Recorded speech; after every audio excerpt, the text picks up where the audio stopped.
بسم الله الرحمن الرحيم.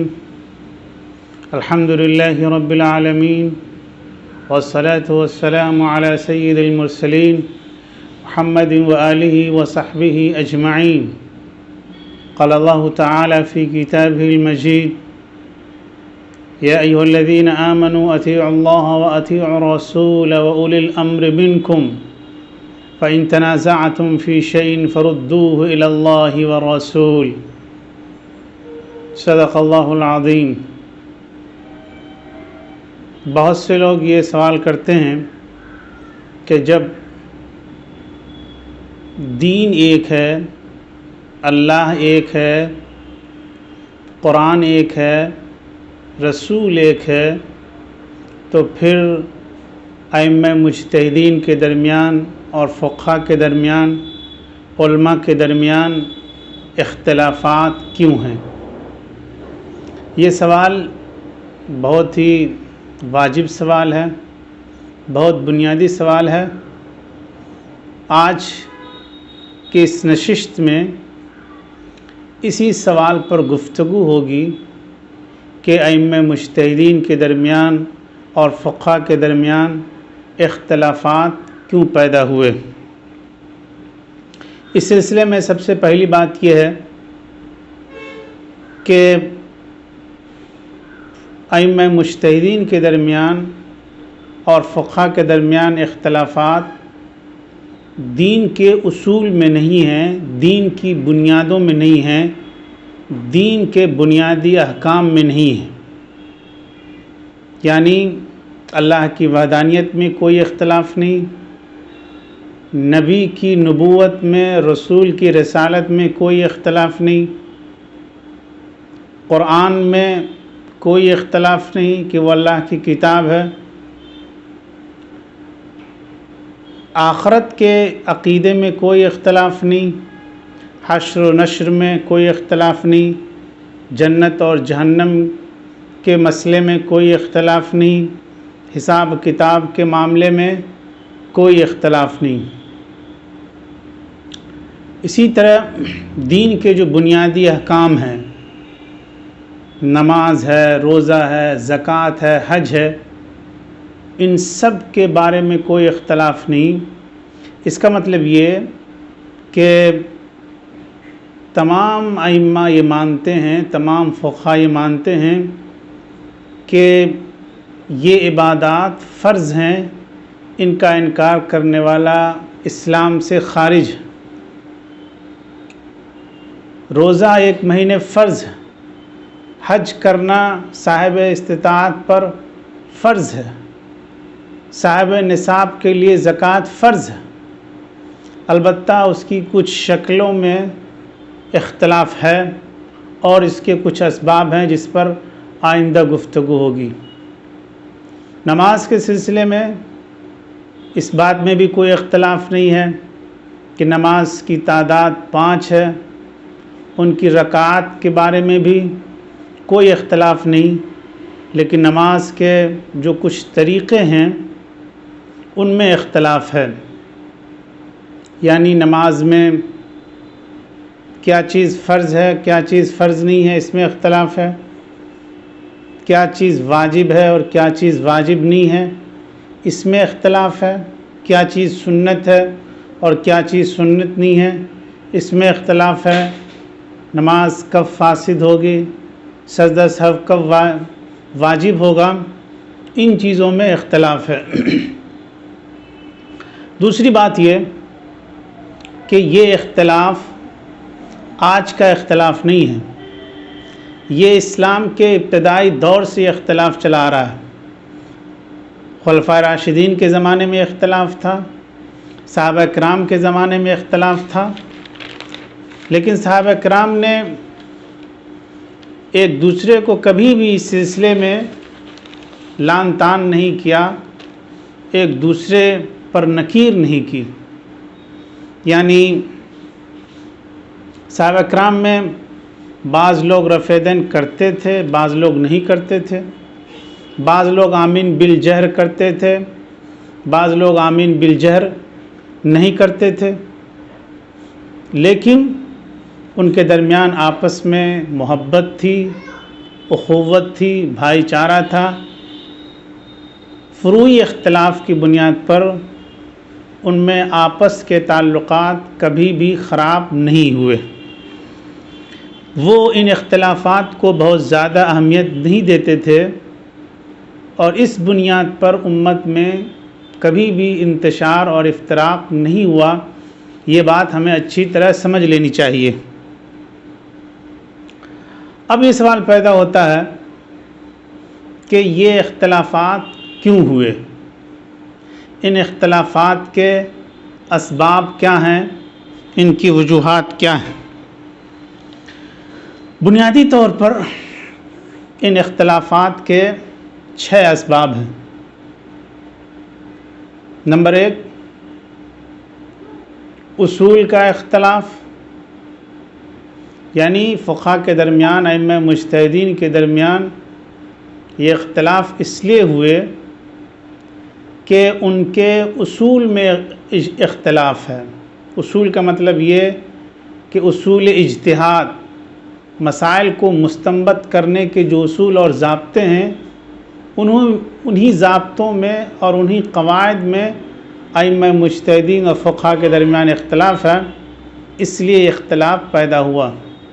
نمبر 2، نصوص کا اختلاف، روایتوں کا اختلاف، احادیث کا اختلاف۔ کسی روایت سے معلوم ہوتا ہے کہ یہ کام کر سکتے ہیں، اور کسی روایت سے معلوم ہوتا ہے کہ یہ کام کرنا جائز نہیں ہے۔ تو روایتیں 2 طرح کی ہیں۔ مثال کے طور پر رفع دین کرنے کی بھی روایت ہے، اور رفع دین نہ کرنے کی بھی روایت ہے۔ تو یہ نصوص کا اختلاف ہے۔ اس اختلاف کی بنیاد پر فقہاء کرام کے درمیان اختلافات پیدا ہوئے۔ نمبر 3، فہم کا اختلاف۔ سوچنے اور سمجھنے کا انداز ہر انسان کا الگ الگ ہوتا ہے۔ ہر انسان کو اللہ تبارک و تعالیٰ نے سوچنے کی الگ الگ صلاحیت دی ہے۔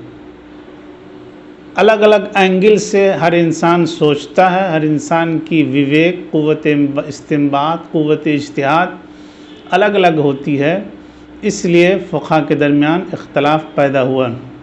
نمبر 4، حالات کا اختلاف۔ ایک چیز کسی حالت میں جائز تھی، بعد میں جب حالات بدل گئے تو وہ چیز ناجائز ہو گئی۔ زمانے کے اعتبار سے بھی احکام بدلتے ہیں۔ ایک زمانے میں کوئی چیز جائز تھی، بعد میں جب حالات بدل گئے، زمانہ بدل گیا تو وہ چیز ناجائز ہو گئی۔ اس کی مثال ہم آگے دیں گے۔ لغت اور محل کا اختلاف، اس کو بھی مثال سے ہم سمجھائیں گے کہ لغت میں کس طرح اختلاف ہوا اور اس کا اثر احکام پر کس طرح مرتب ہوا۔ نمبر 6، علم کا اختلاف۔ ہر انسان کی علمی سطح یکساں نہیں ہوتی ہے۔ کسی کے پاس کسی چیز کا علم زیادہ ہوتا ہے، کسی کے پاس کسی چیز کا علم زیادہ ہوتا ہے، کسی کے پاس معلومات زیادہ ہوتی ہیں، کسی کے پاس معلومات کم ہوتی ہیں۔ تو اس بنیاد پہ بھی فقہا کے درمیان اختلاف پیدا ہوا۔ اس پر بھی ہم آگے گفتگو کریں گے۔ سب سے پہلی چیز یا اختلاف کی جو پہلی بنیاد ہے وہ اصول کا اختلاف ہے۔ اصول کا اختلاف کا مطلب یہ کہ اجتہاد کے جو اصول ہیں، استنباط کے جو اصول ہیں، ان میں ائمہ مجتہدین کے درمیان اور فقہا کے درمیان اختلاف ہے۔ مثال کے طور پر شریعت کے جو دلائل ہیں وہ متفق علیہ دلائل، جن میں کسی کا اختلاف نہیں ہے، 4 ہیں۔ قرآن ہے، حدیث ہے، اجماع ہے اور قیاس ہے۔ ان کو متفق علیہ دلائل کہا جاتا ہے۔ بعض لوگ قیاس کو نہیں مانتے۔ جو لوگ قیاس کو نہیں مانتے ہیں تو قیاس پر مبنی جتنے بھی احکام ہیں ان سب سے ان کو اختلاف ہوگا۔ تو یہ اختلاف جو ہے وہ اصولی اختلاف ہے۔ یہ اختلاف اس لیے پیدا ہوا کہ ان کے ہاں اصول اجتہاد میں اختلاف ہے، اصولی بنیاد پر یہ اختلاف پیدا ہوا۔ مثال کے طور پر امام مالک اور امام ابو حنیفہ مرسل روایت سے استدلال کرتے ہیں، اس کو حجت مانتے ہیں، اس کو دلیل مانتے ہیں، لیکن امام شافعی، امام احمد بن حنبل مرسل روایت سے استدلال نہیں کرتے ہیں۔ یہ اصولی اختلاف ہے۔ اس بنیاد پر بہت سے مسائل میں امام ابو حنیفہ اور امام شافعی کے درمیان اختلاف پیدا ہوا۔ اس کو آپ اگر حدیث کے زاویے سے سمجھنا چاہیں تو اس طرح سمجھیں کہ امام بخاری کے نزدیک استاد اور شاگرد کے درمیان امکان لقاء کافی نہیں ہے، بلکہ ملاقات کا ثبوت ضروری ہے، یقینی ہونا چاہیے ملاقات۔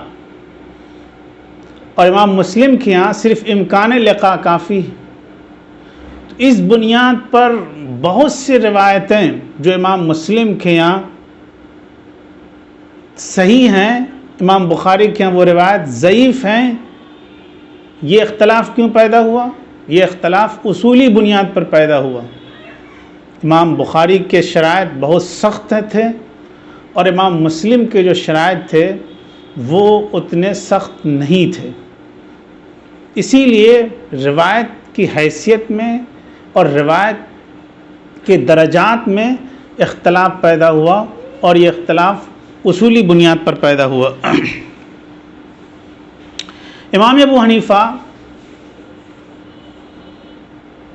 راویوں میں فقاہت کو ترجیح دیتے تھے، یعنی ایک مسئلے میں دو طرح کی روایت ہے، اور ایک روایت کے جو راوی ہیں ان کے اندر فقاہت زیادہ ہے تو امام ابو حنیفہ اس روایت کو ترجیح دیتے ہیں۔ مثال کے طور پر رفع یدین نہ کرنے کی جو روایت ہے وہ عبداللہ بن مسعود سے ثابت ہے، عبداللہ بن مسعود کی روایت ہے۔ اس کے جو راوی ہیں ان راویوں میں فقاہت زیادہ تھی تو امام ابو حنیفہ نے اس روایت کو ترجیح دی، جبکہ رفع یدین کرنے کی جو دلیل ہے وہ عبداللہ بن عباس کی روایت ہے، عبداللہ بن عباس سے ثابت ہے۔ تو اس میں سند میں جو افراد ہیں یا اس کی جو سند ہے وہ سند مختصر ہے، سند میں زیادہ لوگ نہیں ہیں، تو جس سند میں کم سے کم واسطہ ہوتا ہے وہ سند زیادہ بہتر سمجھی جاتی ہے محدثین کے نزدیک۔ تو امام شافعی نے اس روایت کو ترجیح دی، یعنی رفع یدین کرنے والی جو روایت تھی اس روایت کو انہوں نے ترجیح دی۔ وجہ کیا تھی کہ اس سند میں واسطہ کم سے کم تھا، اور امام ابو حنیفہ نے اس سند کو ترجیح دی جس سند کے راویوں میں فقاہت زیادہ تھی۔ تو یہ جو اختلاف پیدا ہوا یہ اختلاف اصولی بنیاد پر پیدا ہوا۔ اس کی اور کچھ مثالیں ہیں جن سے یہ بات اچھی طرح سمجھی جا سکتی ہے کہ اصول کی بنیاد پر کس طرح ائمہ مجتہدین میں اور فقہاء میں اختلاف پیدا ہوا۔ مثال کے طور پر قرآن کریم مکمل قطعی الثبوت ہے۔ امام ابو حنیفہ کا اصول یہ ہے کہ قرآن کریم پر کوئی بھی اضافہ یا قرآن کریم کی کسی آیت کی تخصیص کرنے کے لیے خبر احاد کافی نہیں ہے، اس لیے کہ وہ ظنی الثبوت ہے، یعنی جو حکم قرآن سے ثابت ہے اس کی تخصیص خبر واحد سے نہیں ہو سکتی ہے، کیونکہ قرآن قطعی الثبوت ہے اور خبر واحد ظنی الثبوت ہے۔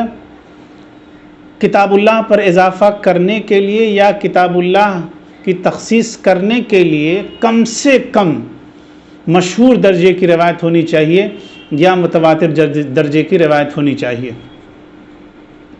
مثال کے طور پر وضو کا مسئلہ ہے۔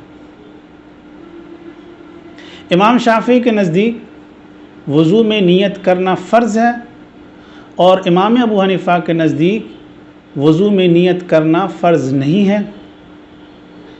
امام ابو حنیفہ کی دلیل یہ ہے کہ اللہ تبارک و تعالیٰ کا ارشاد ہے یا الذین آمنوا اذا قمتم الی الصلاۃ فاغسلوا وجوہکم وایدیکم الی المرافق وامسحوا برؤوسکم وارجلکم الی الکعبین۔ یہ کتاب اللہ کا حکم ہے، اس میں کہیں بھی نیت کا کوئی تذکرہ نہیں ہے۔ اور امام شافعی کی دلیل یہ ہے کہ حدیث میں آیا انما الاعمال بالنیات، کہ نیت کے بغیر کوئی بھی عمل معتبر نہیں ہوتا۔ تو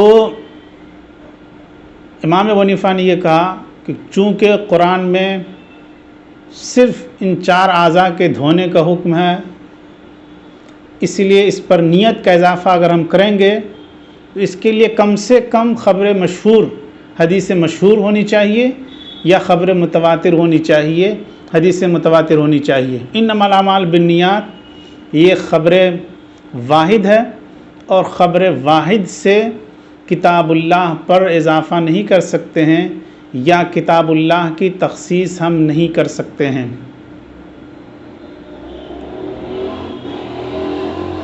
کیونکہ خبر واحد ظنی الثبوت ہے اور قرآن کریم جو ہے وہ قطعی الثبوت ہے۔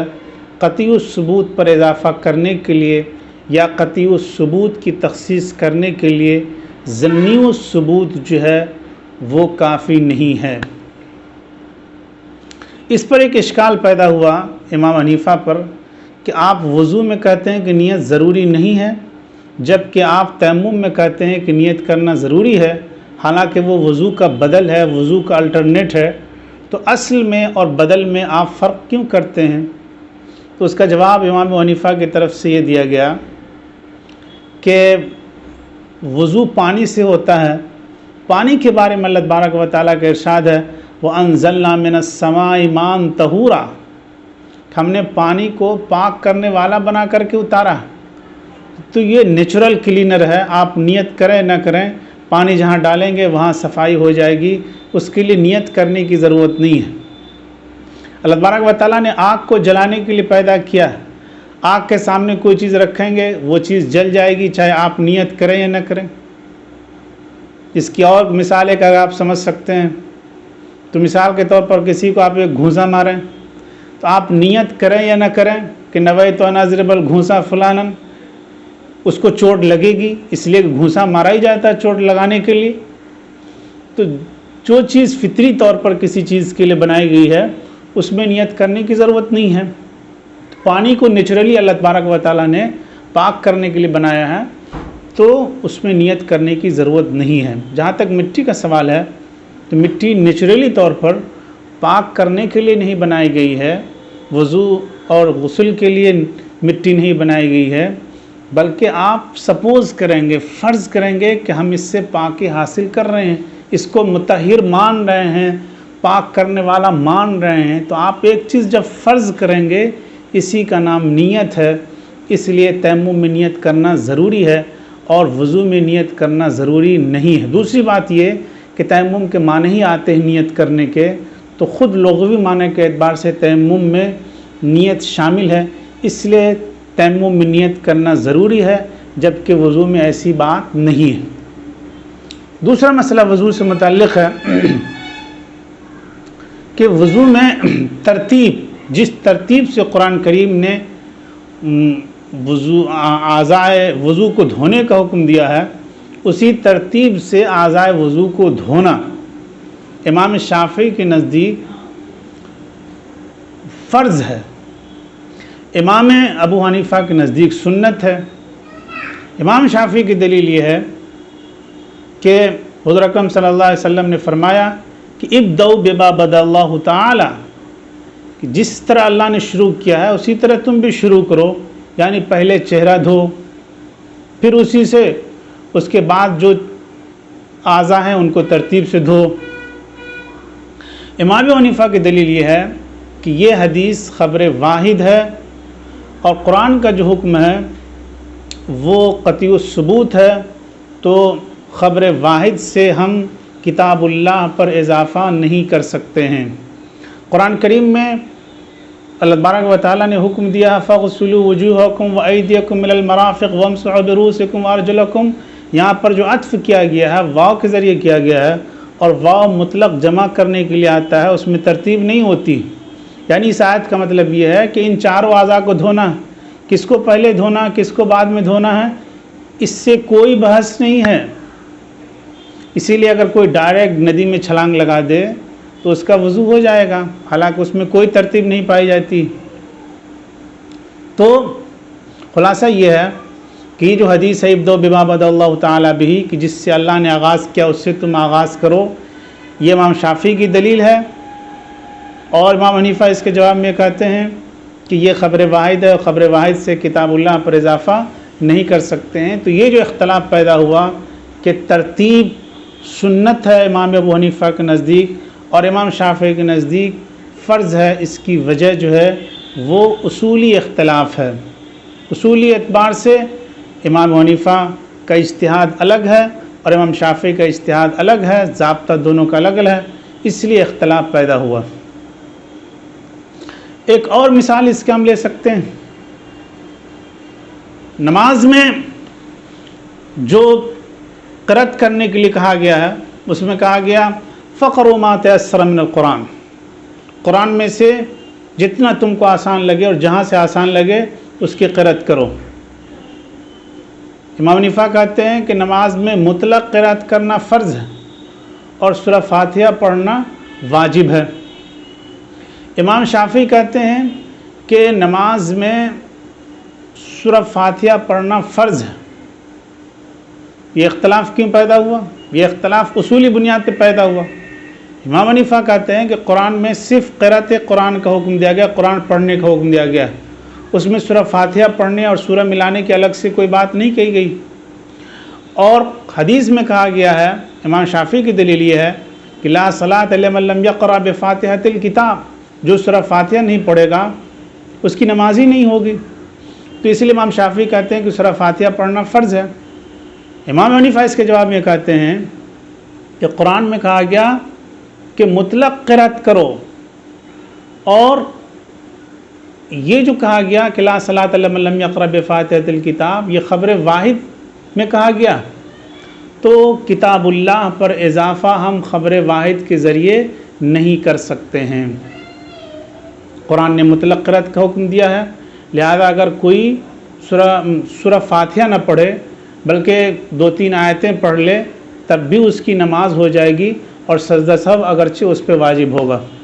لیکن امام شافعی کہتے ہیں کہ سورہ فاتحہ پڑھے بغیر اس کی نماز نہیں ہوگی۔ یہ اختلاف اصولی اختلاف کی بنیاد پر ہے۔ آج کی نشست میں، آج کے مجلس میں بس اتنا ہی۔ اگر آپ کے ذہن میں اس سے متعلق کوئی سوال ہو آپ کمنٹ باکس میں اپنے سوالات کر سکتے ہیں۔